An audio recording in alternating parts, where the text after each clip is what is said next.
So let's talk about Trump's policies. Тэгэхээр Трампын олон улсын бодлогын талаар ярилцлага эхлүүлье. From copper, they started a project called Project Vault, where countries Чухал ашигт малтмлын нөөц бүрдүүлэх зорилттой Project Vault хөтөлбөрийг эхлүүлсэн явж байна. Үүний стратеги ач холбогдол одоо хэр ахицтай байгаа талаар хариулахгүй юу? It's a very important project. Тэгэхээр чухал ашиг малтмлын нийлүүлэлтийн сүлжээн хятадаас хамаарлаа бууруулахар зорж буй Америкийн хэцүү улсын хувьд энэ төсөл нь маш чухал ач холбогдолтой. And copper is a mineral that is abundant in Mongolia. Зэсийн хувьд Монгол улс ариун нөөцөд төдийгүй хөдрийн чанар сайн, өндөр агуулгатай байна. Мөн хямд өртгөхөөр олборлох боломжтой хөрөнгө оруулагчдыг татах таатай нөхцөл болдог. Тэгэхээр энэхүү стратегийн зорилтоос Монгол улс ашиг хүртэх боломжтой юу? Of course, yes. Right now with the change Мэдээж хэрэг. Дэлхийд дахин өрнөж байгаа геополитикийн өөрчлөлт, улс орнуудын ашиг сонирхлын дахин хуваарлалт нь бизнесийн олон шинэ боломжуудыг гаргаж өгч байна. in international business and Mongolia. Уул уурхай эдийн засагтай Монгол улсын хувьд энэ ашиг сонирхлын өөрчлөлтөөс ихээхэн ашиг хүртэх боломжтой. This alignment of Хэрвээ зөв бодлоготой ажиллаж чадвал Монгол улс эдийн засгаа уул уурхайгаас төрөлжүүлж илүү өргөн хүрээнд хөгжүүлэх нөхцөл бүрдэнэ. So your study case Таны хахалсан кейс судалгаанд Америк нэгдсэн улс Монгол улсын зэсийг сонирхож худалдаа авах үндслэл байгааг дүгнсэн байсан. Гэхдээ тэвэр дэд бүтцийн сорилтууд байгаа шүү дээ. Тэгвэл Монгол улс энэ асуудлаа хэрхэн шийдэж Америк нэгдсэн улстай үр дүнтэй түншлэх боломжтой вэ? of course. There are several things. Хэд хэдэн чухал зүйл бий. One is that Нэгт Монгол улс Америкийн хэцүү улс цаашлаад барууны орнуудад нөөц боломжоо сайн таниулах хэрэгтэй байна. More broadly, the reason Казахстан, Узбекистан зэрэг Төв Азийн орнууд Америкийн хэцүү улсаас олон тэрбум $, хөрөнгө оруулалтыг татаж чадж байна. Энэ нь ерөөсөө Америкийн хэцүү улстай сайн, идэвхтэй харилцаа холбоотой байсны үр дүн. Миний хувьд Вашингтонд ажиллаж амьдардаг. Тэнд хүмүүс Монголын талаар бараг ярьдаггүй.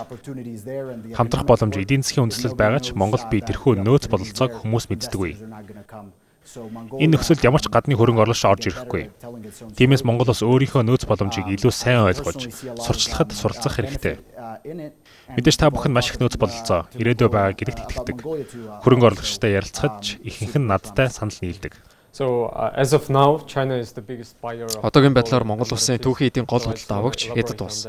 Bloomberg-ийн мэдээлснээр Хятад улс инновацид суурилсан хөгжлийг баримталж, уламжлалт дэд бүтцийн томоохон төслүүдээс ажмаар холдож байна.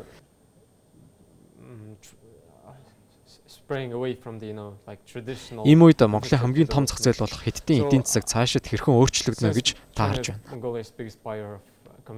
Энэ өөрчлөлт цаашдын түүхийн эдийн эрэлтэд ямар нөлөө үзүүлэх хүлээлттэй байна. Yeah, so obviously China Мэдээж Хятад улс Монголын чухал түнш хэвээр байна. Mongolia the geographical realities will make it so that Газар зүйн байршлын хувьд ч харахад чухал түнш хэвээр байх нь ойлгомжтой. However, Mongolia's strategic third neighbor Гэхдээ Монголын стратегийн 3 дахь хөршийн бодлого олон боломжийг нээж өгч байна. American investors to also enter the Mongolian market.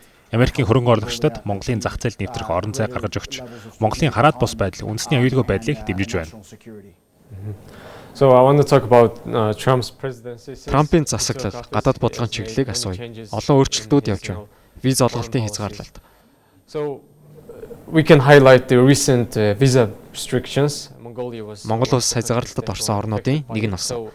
What do you think is the strategic objective behind this and also Ирээдүйд үүнтэй төстэй Монголд нөлөөлөх боломжтой гадаад бодлогын өөрчлөлтүүдийг хүлээж болох уу? Yeah, so right now a lot of American foreign Тэгэлгүй яах вэ? Одоогоор Америкийн хэцүү улс олон гадаад бодлого, дотоод улс төрийн өөрчлөлтөөс ихээхэн хамаарч байна.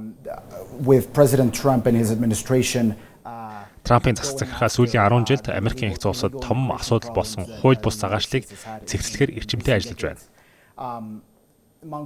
Визийн хязгаарлалтад өртсөн 75 орны нэг нь Монгол улс байсан. Not for anything that's particularly bad about. Гэхдээ энэ нь Монгол улс Америкийн хэцүү улсад оршин сууж байгаа монголчуудтай холбоотой ямар нэгэн асуудал байгаа гэсэн үг биш. Зүгээр жижиг эдийн засагтай мөн Америкийн хэцүү улстай хийдэг худалдаа өчөөхөнд бол жагсаалтад багтсан байх. We can kind of do this to kind of increase the numbers of Стратегийн хувьд олон орныг визийн хязгаарлалтын жагсаалтад оруулж байгаа гэсэн дохио өгч Америкт харьцангуй бага нөлөөтэй орнуудыг ашиглаж анхаарал татах гэсэн арга байж болно. Хачирхалтай нь энэтхэхээс Америкт ирсэн цагаачтыг жагсаалтад оруулаагүй байгааг харсан байх. Энэ нь эдийн засгийн харилцаа илүү өргөн Америкийн Их Улс нөлөөтэй байгаатай нь холбоотой юм. So Mongolia was one of the first countries to join Trump's Peace of Board. Монгол улс Трампын их тайвны зөвлөлд нэгдсэн анхны орнуудын нэг нь болсон. Does this have any benefit or Үүний давуу тал нь юу вэ? Хоёр орны харилцаанд ямар нөлөөтэй гэж та бодож байна? Of course, yeah. I think Mongolia joining the Board of Peace was a great. Миний бодлоор шинэ засаг захиргааны санаачлахад идэвхтэй хандаж, нэг хэсэг нь болсон нь сайн алхам гэж бодож байна. Америкийн Их Улстай хамтрах сонирхлоо үүгээр сайн харуулж чадсан гэж харж байгаа. Мэдээж энэ бол Монгол улсын хувьд шинэ зүйл биш. Нэгдсэн үндэсний байгууллагатай хамтарч олон жилийн туршид дэлхийд дахинд инхийг сахиулах хүчин чармаалтад гар бие оролцдог боломжтой. Та бүхэн Америкийн Их Улс, НАТО-гийн хүчтэй нэгдэн Афганистанд цэргээ илгээж байсан. Тэгэхээр энэ алхам нь Америкийн Их Улс Монголын найрсаг харилцааны үргэлжлэл гэж бодож байна. So we've just talked about the visa restrictions. So Бид визний хязгаарлалтын талаар ярьсан. Цаашлаад USAID гэх мэт Монголд хэрэгждэг Америкийн санхүүжилттэй төслүүдийн ирээдүй тодорхойгүй байна. Энэ нь манай орны хувьд хэр том асуудал болж байна. Yeah. So USAID had a relatively large. Тийм USAID мянган сорилтын корпорац Монголд идэвхтэй байр суурь ихтэй ажилладаг. Улсын хэмжээ эдийн засгийн цар хүрээг харгалзан үзвэл эдгээр хөтөлбөрийн ач холбогдол маш өндөр. Гэвч тодорхой шалтгаануудын улмаас энэ бүхэн бараг нэг шөнийн дотор туслагдаад хүрсэн. Зөвхөн Монгол гэлтгүй бусад олон улсууд Америкийн Их Улс илүү тусгаарлагдсан болго руу шилжиж байна гэж ойлгож байгаа. Гэвч Америкийн Их Улсын олон улстай харилцах харилцааны хэлбэр л өөрчлөгдөж байна. Америкийн Их Улс худалдааны түншлэлээ өргөжүүлэх шинэ арилжааны түншүүдтэй болохыг ирмэлцсэн хэвээр байгаа. Энэ нь өмнөх шиг ардчлалыг дэмжих эсвэл хүний эрхийн ураа лоозонгоор дамжихгүй. Харин харилцан ашигтай бизнес хийх зарчимд илүү чиглэнэ.